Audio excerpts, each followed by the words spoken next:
Hello, my friends. It's been a while, so I'm glad to be back. Um, I, like everyone else, I'm sure, have been kind of working on making it through, right? And I've had certainly ups and down days.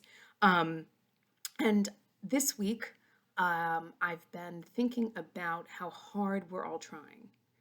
How, for me personally, how hard I've been trying to stay positive, to be pleasant, right? To be kind to others, to be grateful, to think of what I do have, as well as being grateful to those who are working so very hard to save us all.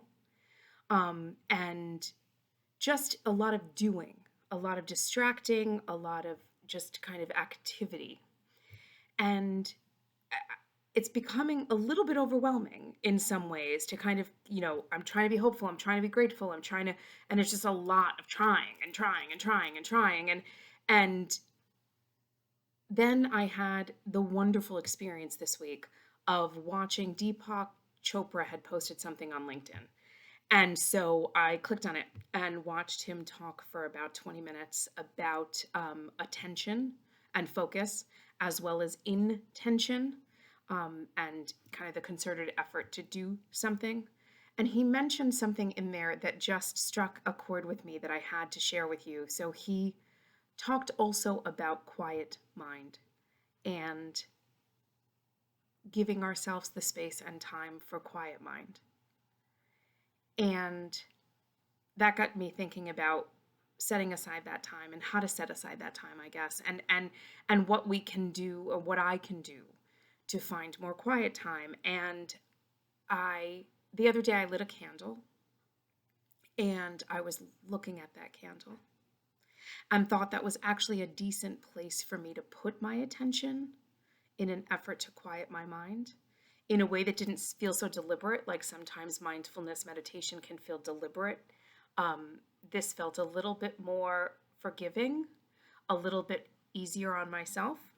And then today I get the New York Times on my phone. I have an electronic version, and in today's magazine there was this article by a woman named Julia Scott, and apparently it was a reprint from something back in March of 2018. And it was called Candle Hour. And she in that had said something about how she spends an hour at the end of her day and shuts off everything electronic and lights candles in her house. And for her, she lights enough candles to read by and just spends the hour of her kind of the end of the day in candlelight. Um, and I thought, what a beautiful thing! What a beautiful idea to give ourselves the opportunity to quiet down.